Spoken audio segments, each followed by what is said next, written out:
Welcome to Satsang.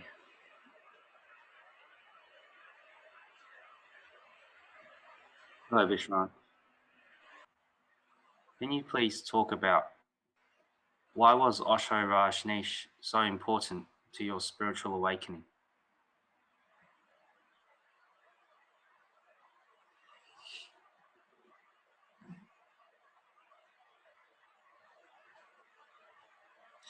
It's like the difference between night and day. It's like someone comes into a dark room and you've been in that dark room your whole life, and so all you know is darkness, and you think darkness is normal, and someone switches on a light and all of a sudden you can see things that you couldn't see before.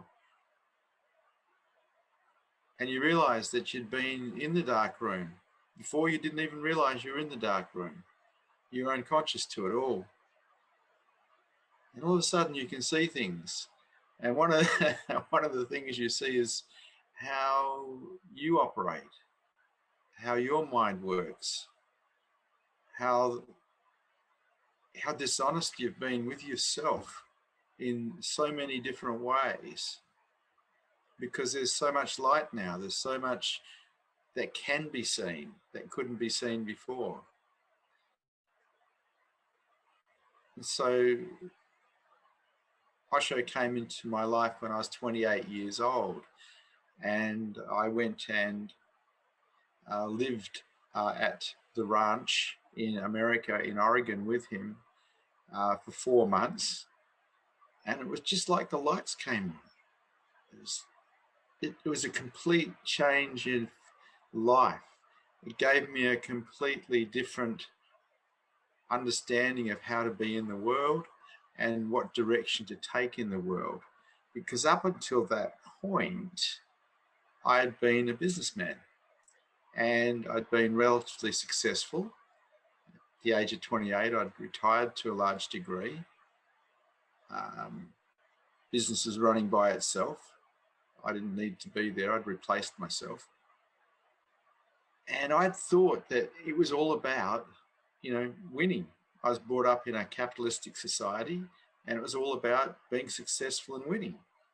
And when I got to win, when I got to be at the top of my game, there was nothing there. It was hollow.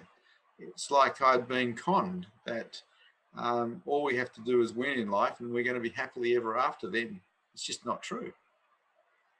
And then Osho came into my life and the lights came on and a whole nother world of adventure, an inward adventure, opened up.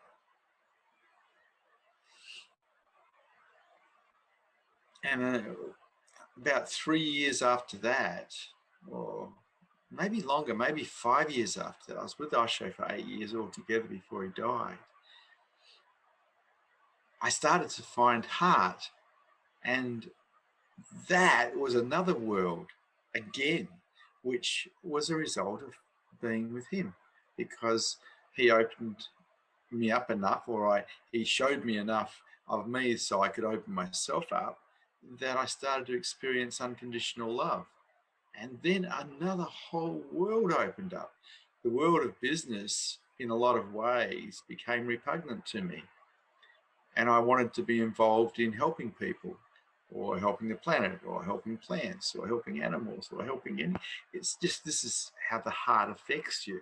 You just want to help things. You want to be in service. You want to take care of things. This is the way the heart affects the mind. And so from night to day was the difference with Osho Rajneesh coming into my life. It was catastrophic in that one of the things about seeing all this stuff about yourself is you start taking yourself apart.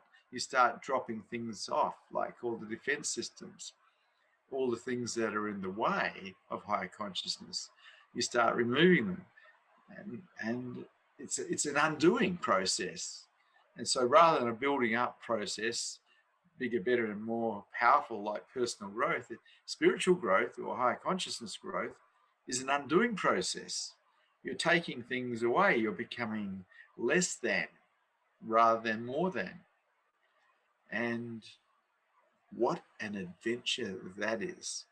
It takes you into your darkness big time pretty quickly.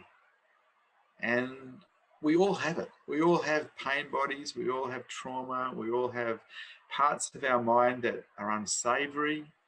And the adventure is finding a way to be okay with all of those things. Finding a way to let go and be okay with everything. So he was my spiritual teacher, and he was also my spiritual master, and he was my spiritual father, because he initiated me into higher consciousness. So you asked me how he affected me or what difference he made in my life. Wow. 180-degree turn.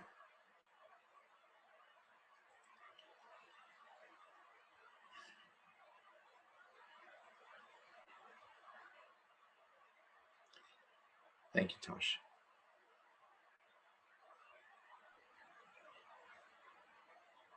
How is it that you only spoke with Osho and met him in person once, but he played such a big part in your life? It's true that I only spoke to him once, and that was great.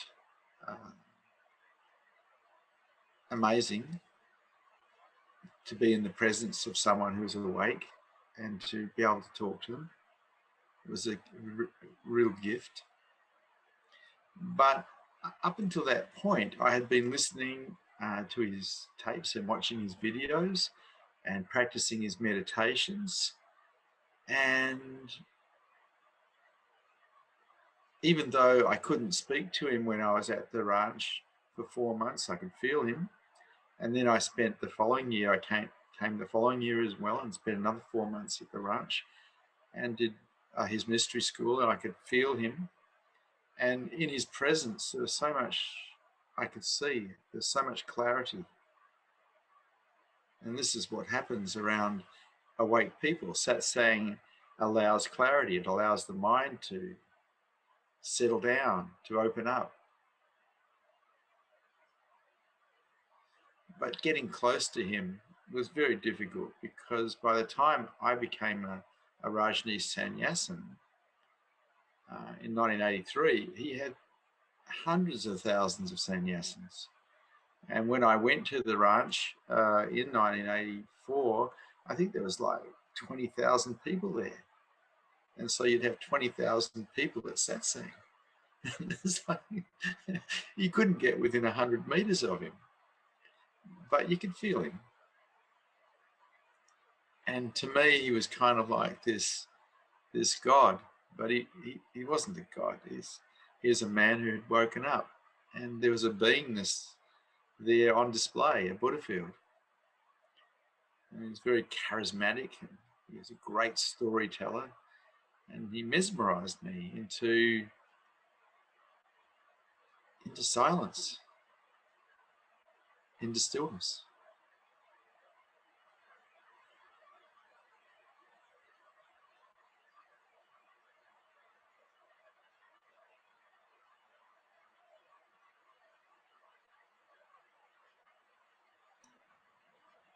Did the scandals and negative press about Osho influence your love for him?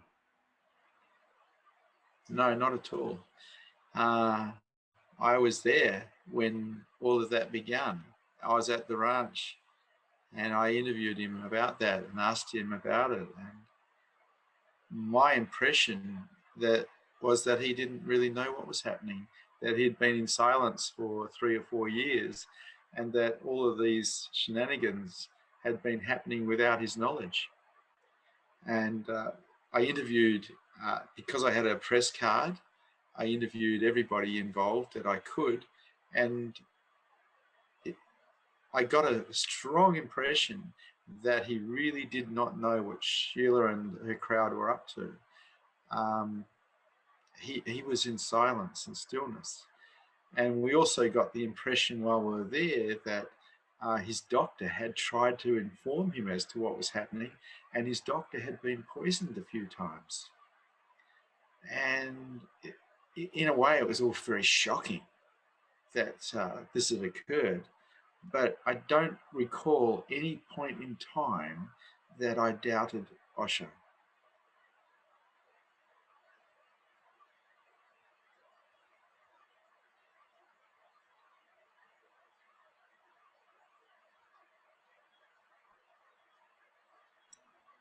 The next question has been written by Jennifer.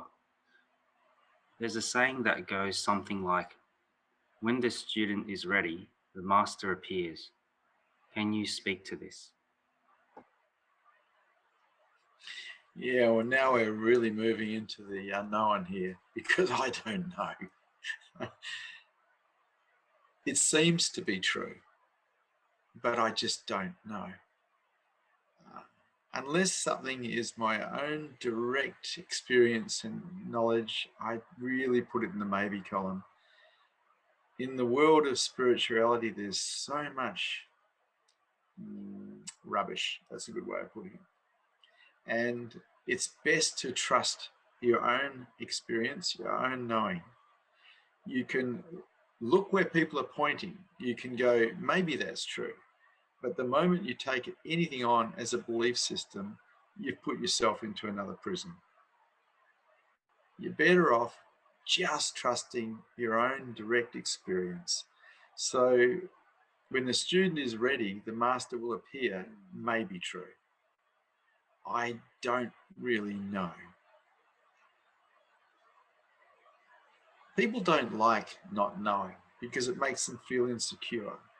But truly, wonderment occurs in I don't know, in not knowing, in just being here with nothing.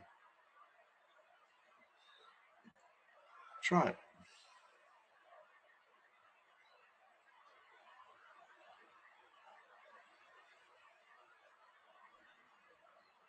The next question has been written by Roland.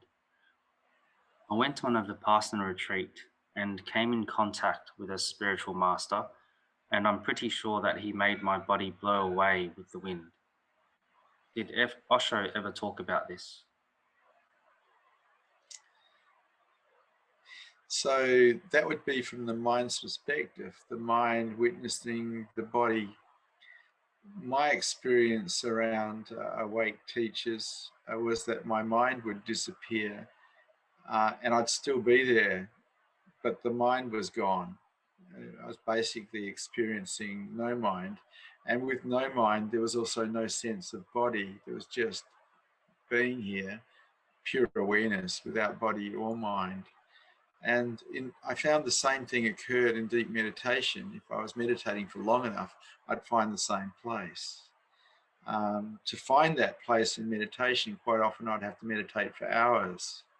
In the presence of someone who is awake, like Osho Rajneesh, I could find it in minutes.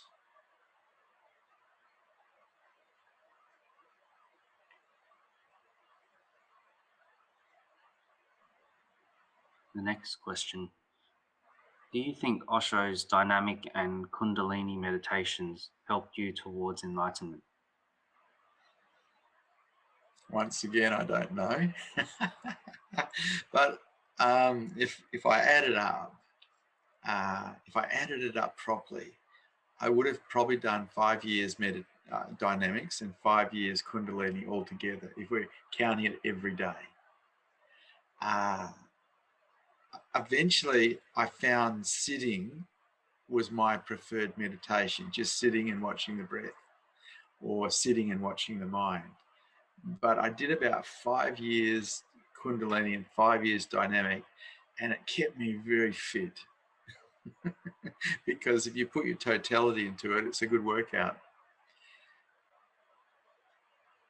I found that after doing those active type meditations, I could sit quite easily. I could sit quite peacefully. because the meditation technique themselves allow you to let off anything that you're carrying. And so in that way, they're really, really good. And I do advocate them for people who want a clear house, who want to be able to sit, because trying to sit, if you're full of dense energy, doesn't work very well. You'll either go to sleep or you'll get up and distract yourself. But if you've had a good shake or a good dance, you find that you've let some things go, you can sit quite easily. And so I think they're great meditations. And, a great creation. Osho's understanding was that people were full of basically pain and full of this energy they'd created with the way they think. And those active meditations were designed to let all that out, to let it all purge, and then be able to sit, then be able to be silent and still. And I think they're very effective.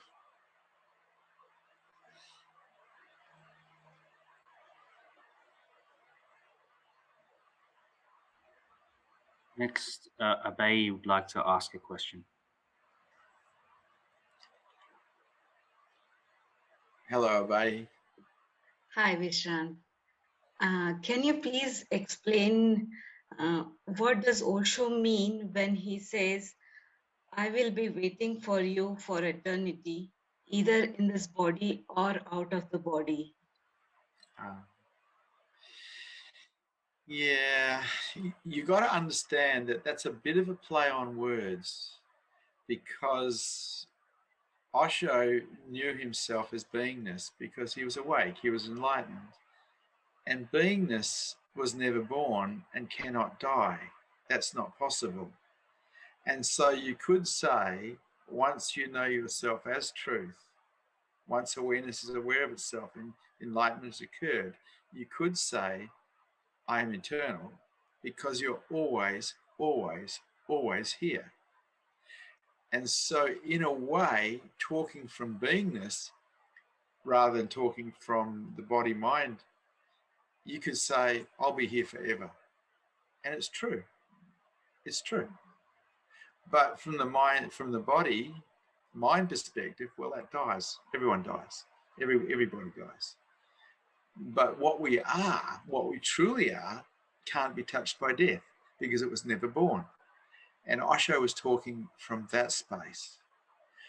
But I'll go a little further than that.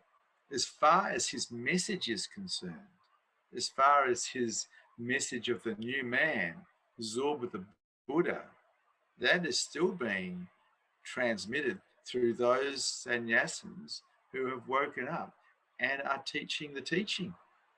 It is still ongoing. His legacy is still here.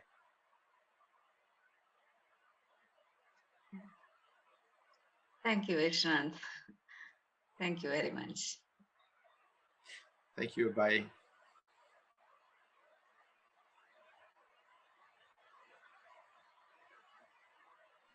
The next question has been written by Daisy. I have children under 5 years old. How can I keep them in awareness at a young age?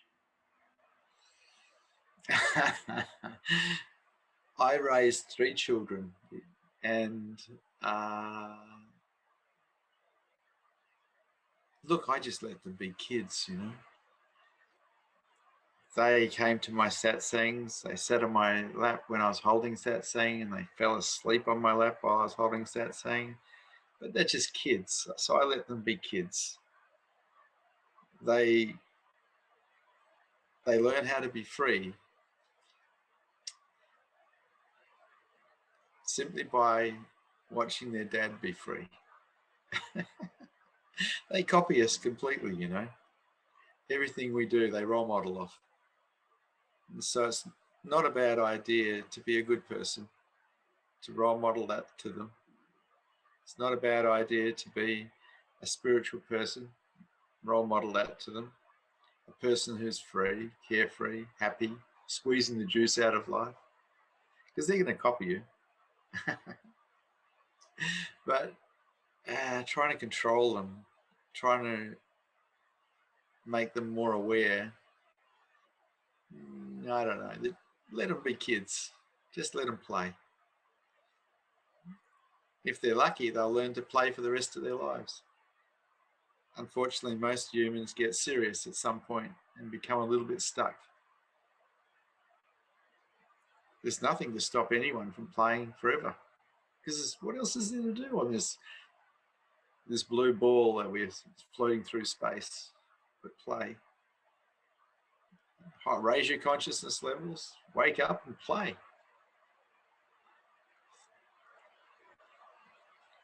When people get serious, they get old.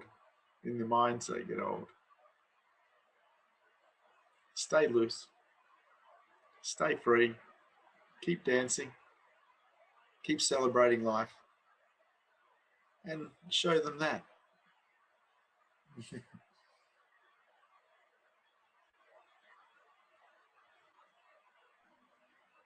Next, Susha would like to ask you a question. Hello, Susha. Hello, Vishrant. So Vishrant, there are lots of meditations that Osho has that are guided and sort of hypnotic in nature. What are your thoughts on using them or not using them? Well, I think there was a Osho book put out with 108 meditations in it, if I remember rightly. And you can play with all of them if you want to. But ultimately, the best meditation is watching the mind. Just being the witness of the mind. Because at some point in watching the mind, you find you are the watcher. You find you are that's simply aware. And so in watching the mind, this is a methodology towards enlightenment in itself. In just being the witness, watching everything that's going on. Well, you can try all the other ones if you want. But you have to have a look at why you want to try all the other ones. It's like, for a lot of people, meditation is boring. And so they get a bit bored with one methodology and try another methodology. It's not really about entertaining the mind. It's about learning to put awareness on what is real. And my favorite meditation used to be watching the breath, because the breath is real. I used to just watch it. The mind would come in, I'd deny it. And after a while, I'd find no mind and just be there, nothing happening, no thoughts, just being. And I was very fortunate, and that happened quite early in the piece when I learnt meditation at Rajneesh Puram. And I started finding no mind, and I started to look at that. And afterwards, I go, well, I'm there, but the mind's not there. I'm present, but there's no thinking. And so the thinking one is not who I am. There's something else here. What's this that I am? Who am I really? If I'm not the thinking one, who am I? Good question. Thank you. Thank you, Vishrant.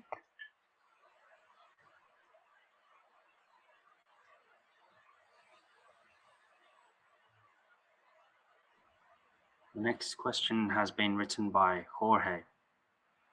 I distract myself a lot and avoid going inward. Every time I try to turn in, it looks dark and pointless. I'm looking for this light that Osho speaks of, but I don't even know where to step. Please comment. Okay. Jorge, find yourself an awake teacher and go and sit with them. That's my best advice. You see, it's so hard to play this game without an awake teacher. Because it's like being lost in the jungle without a guide to get out. Find yourself an awake teacher, whether online or in person, and go and be with them, sit with them, and they'll show you. Because they have a presence that lights you up. And if you relax into that presence, you'll start perceiving that presence. And in that presence, you can find your own true nature. This idea that we have that we all do it ourselves, our own way, is craziness. It's like, why wouldn't you want a guide to show you the way? Osho was a guide. He was a wonderful guide. Find yourself an awake person, someone who's mastered their own mind and is awake to show you the way. That is the best way for any seeker.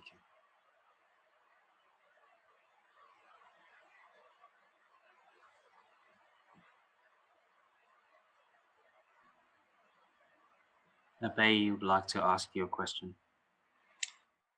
Hello, Abhay. Hi, Vishrant. Hello. Is it like Osho was something special or something different than other awake people, because the way people are affected or get drawn to him from all parts of world doesn't seem to be so with other awake people who were before Osho? Osho claimed to be an ordinary man, and I agree. He was an ordinary man. He was an ordinary man who was awake. He was a Buddha. And all Buddhas are the same. The Buddha is not the person, is not the body, is not the mind. The Buddha is the energy field produced when awareness is aware of itself in a human being. And so the Buddha was there, and the Buddha is the same in all those who are awake. There isn't any different Buddhas. But that Buddha field can appear in a body that has a different personality. So Osho had a very charismatic personality. He was extremely intelligent, and he was a man of his time. When he started promoting what he was doing simply by writing a book called From Sex to Superconsciousness, it was during the sexual revolution of the 60s and 70s. And it just caught the wave that was already happening in the world. And a lot of people flocked to him. He was a man of his time, and he was brilliant. But in his own words, he was just an ordinary man.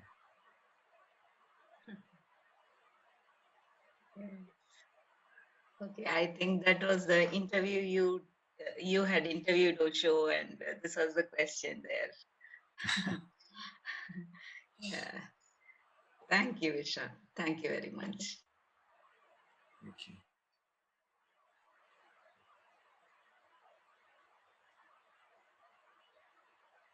The next question has been written by Bhagavi. These days, some fears are haunting me. Not able to be at peace, I am lost in the marketplace. Feeling lonely, I plan many things but don't execute. What do I do? Well, you might not like this piece of advice, but I advocate acceptance and surrender. You see, and neither of them are really a doing. They're a non-doing. It's all the doing that gets in the way of being. And so most human beings are doing machines. They're not really being, they're doing. It's about learning to not do. It's about learning to just be. And sure, the mind has fears and it has all these other things that come up. But the way is to do something different. And meditation is really, in a lot of ways, the art of being present to what is real and doing nothing. And so the Zen have this beautiful saying, sitting silently, doing nothing.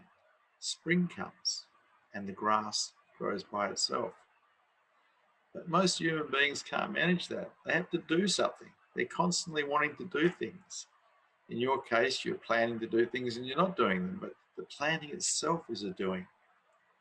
How about doing nothing?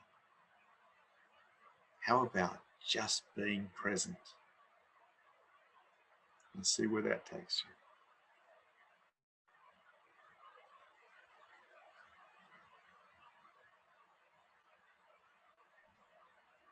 The next question has been written by Roland. I haven't been working on my meditation. I haven't been working much at anything. I've heard you say that you need to have enthusiasm to become enlightened.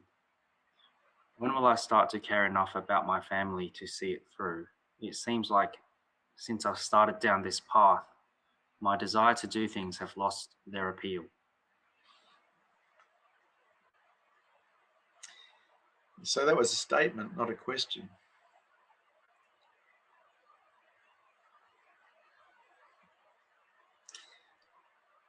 In a lot of ways, it's just making a statement about how life is for you. I think you need to be a little bit more specific in your questioning.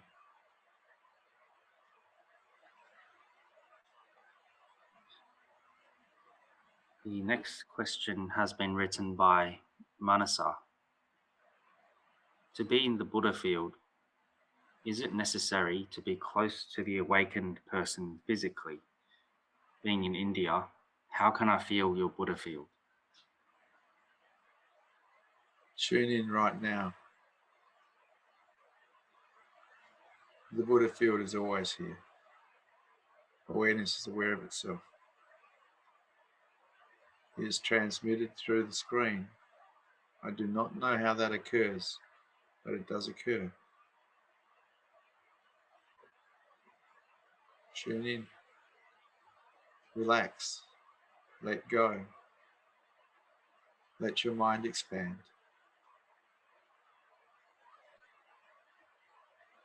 Stop doing for a bit and just let go and be. And feel what is here.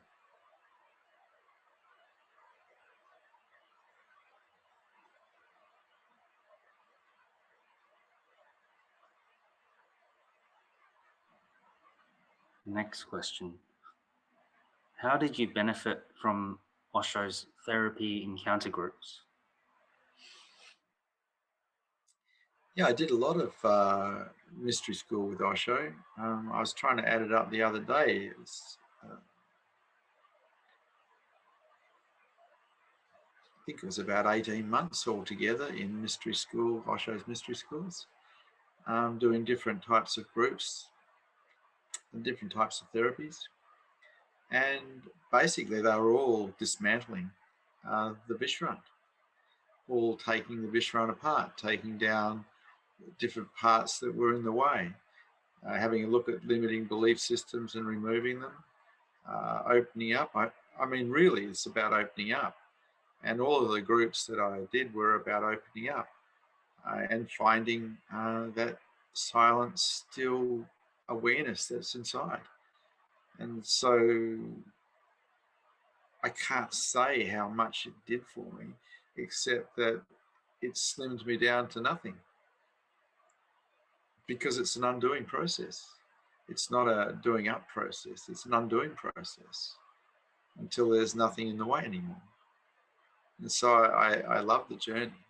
It was wonderful, wonderful adventure, wonderful inward adventure.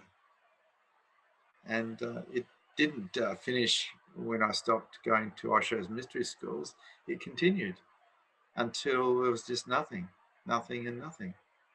Openness counts for everything.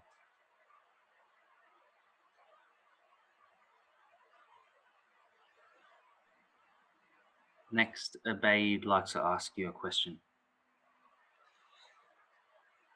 Hello, Abhay. Hi, Vishrant. Vishrant, whenever I think about your satsangs, I mean, what it can be in the next satsang or something that has already happened, I feel like I am tuning in to your Buddha field. So I want to know if this is something created by the mind trying to fool me, or I'm really tuning in even just by thinking about anything you have said, or anticipating, or just imagining what can it be like next time? Look, ultimately, we are all everything. And the Buddha field that is here can be felt all over the world if you tune into it. But you can tune into any awake teacher and find that if you want. It's a frequency.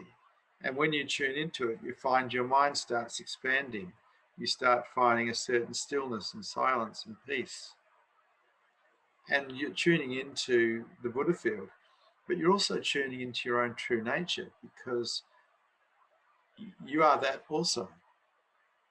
And it is always here. The Buddha field is here and it's currently in Perth City, West Australia, but it's here 24 hours a day, 7 days a week. And when I was, before I started holding satsangs, I was in tune with my teachers who were Advaita Vedanta teachers, and they would hold satsang on the east coast of Australia, which is 5,000 kilometres away, about 3 hours before the time here, because it was a 3-hour time difference. And so at 4 o'clock in the afternoon or 3 o'clock in the afternoon, they'd be holding satsang at 7 o'clock on the east coast, or 8 o'clock, and I'd be going in, I'd be pulled in, because I was so tuned in to their energy field, I'd be pulled into satsang. And that was 5,000 kilometers away. And so I don't think there's a distance limit on beingness. You just have to tune into the frequency and let go. Okay. Okay. So if I think about it, it's nothing like I am encouraging the mind to build stories or anything like that. That may be what you're doing, but you may also be tuning in. The evidence will be in what happens to your mind. Does it start to become more peaceful? Does it start to expand?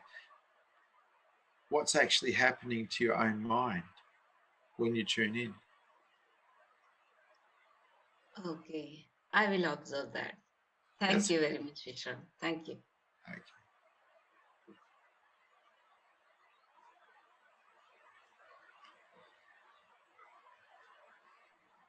The next question is as follows. Does Osho's method of living fully in the world without being attached to it work when going for enlightenment?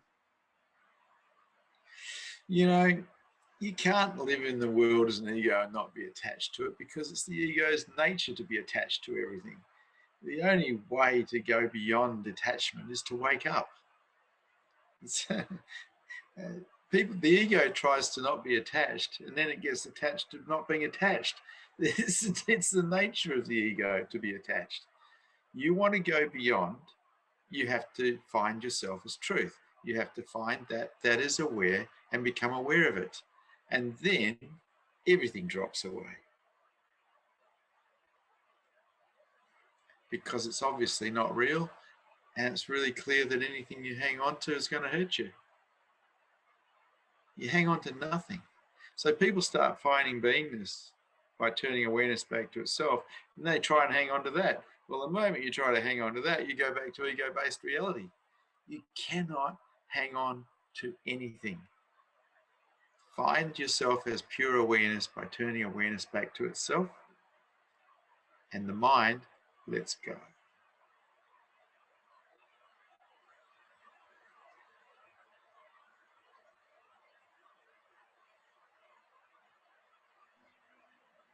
Next question has been written by a viewer. How is it that so many people came to Osho and also come to you and seem to be so into the teaching and meditations, but leave fairly quickly? They are often the most enthusiastic of all attendees. They find out how hard it is. You see, one of the problems with getting close to someone who's awake is everything that's inside of you will start to come out. you know, everything that you've been sitting on, everything that you've repressed is likely to start coming out. And it becomes uncomfortable because you have to deal with your own pain body, your own traumas. And this is what people don't get. They come to a teacher and they're rafting, they're all defended, they're all enthusiastic, and they come in this great, they're sitting on this raft above all their stuff, and they're feeling good. And they come in front of someone who's awake, their mind starts expanding, their coping mechanisms start disappearing, and before they know it, they're starting to feel this uncomfortable stuff that's arising, which they've been keeping prisoner inside of themselves. And so the dark night of the soul, as Jung put it, starts to appear. Everything has to come out.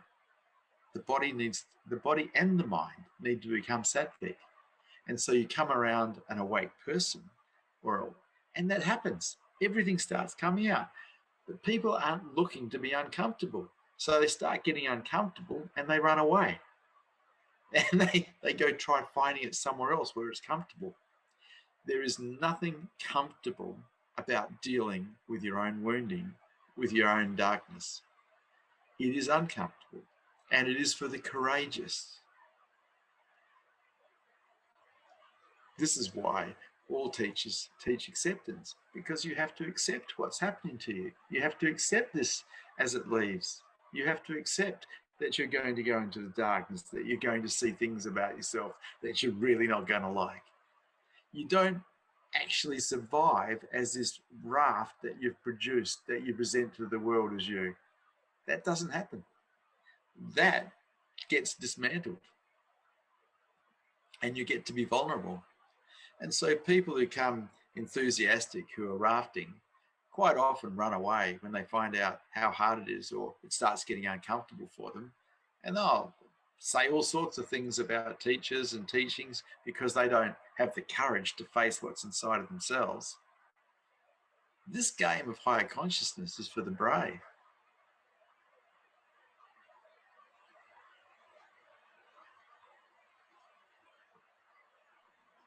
Next, Divya would like to ask a question. Hello, Divya. Hi, Vishrant. When you were just speaking about courage then, I was immediately caught by that, because I'm finding in my current situation where I'm waiting for a final diagnosis on something that may be very serious. And still I find that I'm wasting time, or I perceive it as wasting time. I meditate every day and have done for quite some time, but I'm not a, quotes, good meditator. I drift off a lot, and I just want to know how to get that courage and that lift off to do this more intensely, given that I'm older now, obviously, and time is running short. It was anyway, but now I have this potential diagnosis in front of me. It's like, it's really important that I get this now. Am I just putting another doing thing on myself, or Yeah. what do I need to do? Oh, yeah, okay. How about sitting and doing nothing? Yeah, I find that very, very difficult even still. Most people do, but that's it. If you can sit and do nothing, you're headed in the right direction. It's our constantly doing that distracts us. And we're wanting to do higher consciousness. No, you don't do higher consciousness. You get higher consciousness by watching the mind, which is doing nothing. Mm-hmm. Or just sitting and being. And everything presents itself to you. This idea that we have to go somewhere, we have to do something, that drives us crazy. That's what we've been programmed to do, to become efficient machines where we do things constantly. But you want to raise your consciousness levels, sit still. Yeah. Just be quiet. You can sit still anywhere. You can sit still in the car, on your lounge chair, down the beach, in a cafe, at a hospital, in a hospital room. You can just sit still instead of constantly entertaining yourself. Yeah. Okay. I've been hearing this for 50 years in one form or another. And still I don't do it. What stops me from doing it? What stops me from, I mean, I do it, but what stops me from being total in doing it? Well, you're running true to your default patterning. You were never programmed to sit still. You were never programmed to be a meditator. You were never programmed to be happy, for that matter. You were programmed, like everybody else, to be an efficient little machine. And so you're running true to your default patterning of having to do to get. And we don't need to do anything to know ourselves as beingness, because we already are that. You are already at your final destination. There's nowhere to go. Yeah. Yeah. So that would be helping me to die before I die? Well, it is a practice of dying. It's true. Yeah. Let go is a practice of dying. Yeah. Okay. And you give up everything. If you want to sit still, you give up everything. You give up survival, and you just sit still. The need to survive, or the wanting to survive, drives us, endlessly. You give that up too. Just sit still, be quiet. It's nice. I mean, when we're in satsang, I can do that. I can let go of everything and just completely be. And it is really beautiful. But when I'm doing it on my own, I feel this fear come up every time every time I start to go really deeper, I feel this fear and something stops. Yeah. So stay still and let the fear do what it does. And if you witness the fear, eventually it'll go away. Okay. You just watch it. You just watch it. You just watch it. It'll wear itself out. Okay. Thank you. Thanks, Divya.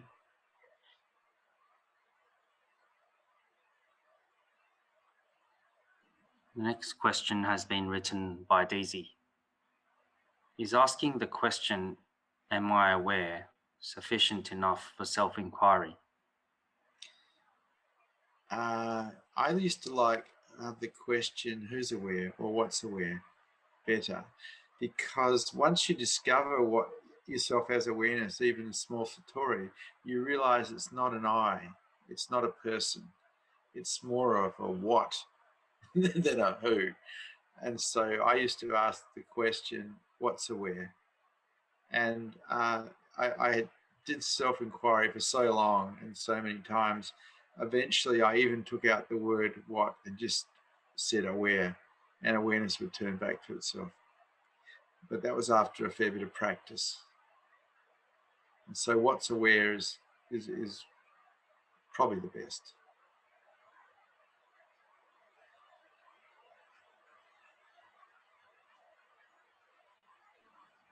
The next question is from a viewer. Osho sometimes said, easy is good. Can you please clarify this saying? What did he say? What's good? Easy is good. Easy is good. Easy is good. I agree. Why would I want to clarify? It's obvious. Easy is good. Hard is not so good. The big problem with easy and hard is that anytime we offer resistance to anything, we make it hard. And we can offer resistance to almost anything and make it hard. If we want to make things easy, let go. Stop offering resistance. Surrender.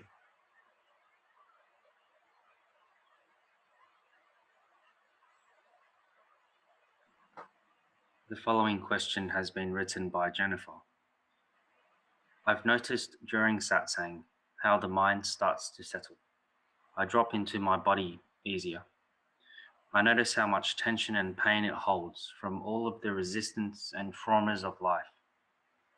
I'm able to start letting go and relaxing. It sometimes feels like I'm riding an edge, and if I relax a little more, all of the tensions will melt away and I will disappear. It feels so close and so far. I wonder what happened to your body or biology when you first became awake.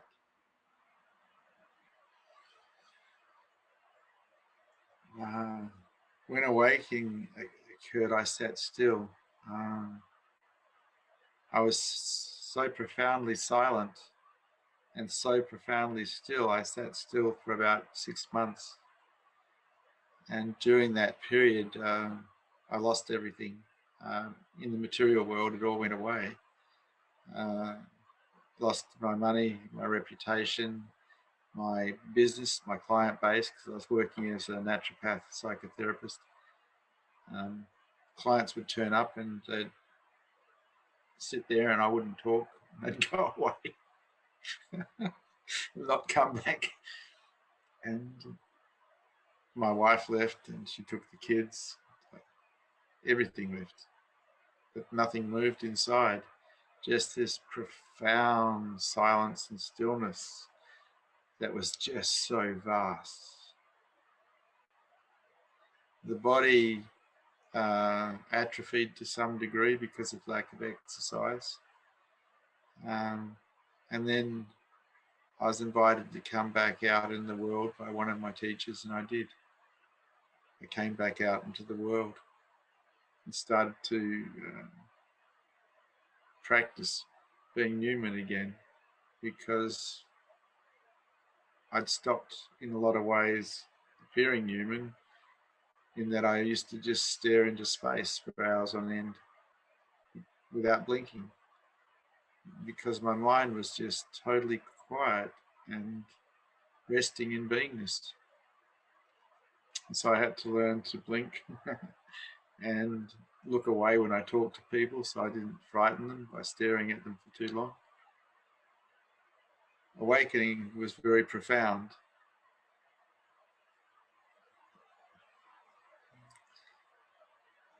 The body relaxed completely. It's like it's limp pretty much all the time. It's so relaxed because the mind is relaxed.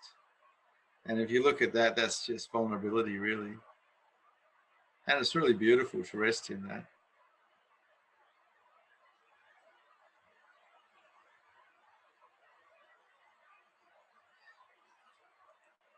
Truth, consciousness, bliss, Sat Chit Ananda.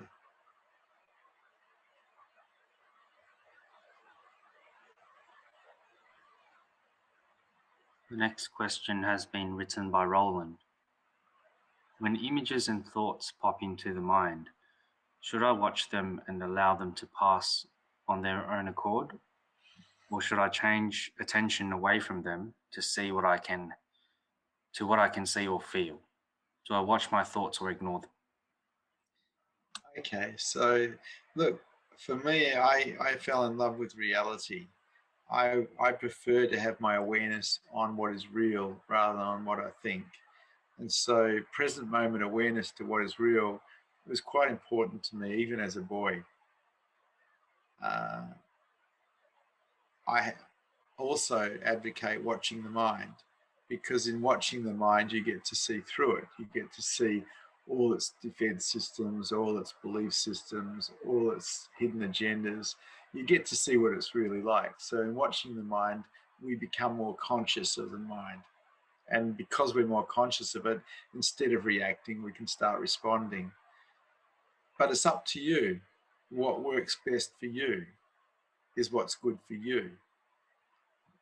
What was good for me was present moment awareness. I just loved being with what was real. I didn't like living in my head. I didn't like dreaming. I wasn't that interested in thoughts. People are different. What works for you is going to be best for you.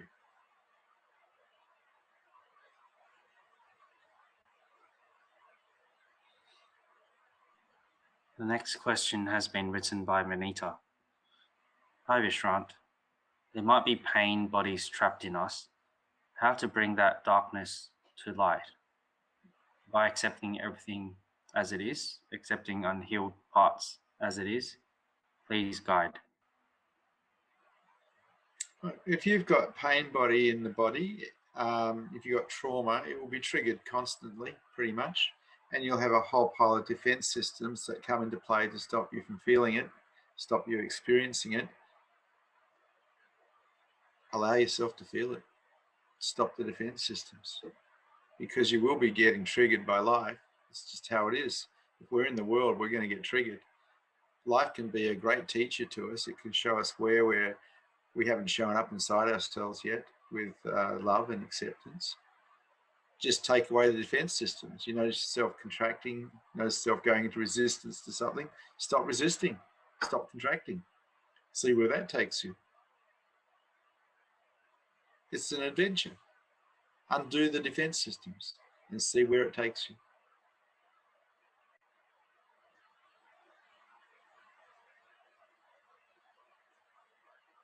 The next question has been written by a viewer. What advice would you give to someone in their early 20s who feels like they aren't achieving their true potential in life? And do you believe the common notion of making goals and achieving them and continually pursuing this cycle is beneficial? What advice would I give to someone in their 20s? Live life to the max. Don't waste a second of it, because you might not have much left. We live in this world of illusion where we think we've got a later. We don't know that. That's just a dream we're having. Squeeze the juice out of life. Celebrate life to the max. And become a meditator. Watch your mind. That's my advice to the youth. Don't waste a moment of it. Thank you for Satsang. Good to see you brave hearts here today.